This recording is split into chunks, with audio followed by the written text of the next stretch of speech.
জনাবে মুহাম্মদ রাসূলুল্লাহ সাল্লাল্লাহু আলাইহি ওয়াসাল্লাম আমাদের নবী ও সর্বশেষ নবী।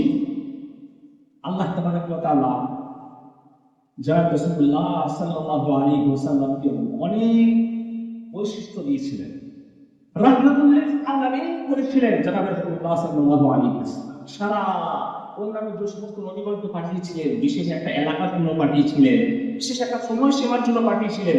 তাদের একটা ভ্যালিডিটি ছিল, এক্সপায়ারি ডেট ছিল। যখন এক্সপায়ারি ডেট, আপনার ওষুধের যখন এক্সপায়ারি ডেট হয়ে যায়, তখন আপনাদের ওষুধটা ব্যবহার করেন না, ফেলে দেন।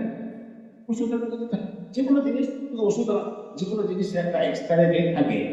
যখনই সেই ডেটটা শেষ হয়ে যায়, আমরা কিন্তু জিনিসটা ব্যবহার সেটা কি করি, সেটাকে অন্যান্য সমস্ত নবীগণের একটা নবুবতের বা তার একটা শরীয়তের একটা এক্সপায়ারি ডেট ছিল।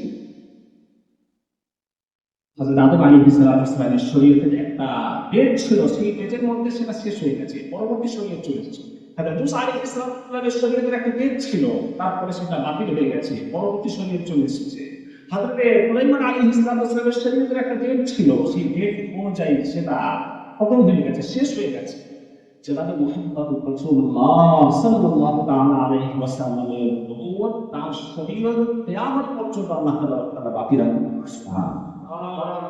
এটা মানসুখ হবে না, এটা বাতিল হবে না, এটা কোনো ভ্যালিডিটি নেই, একদম লাইফ টাইম।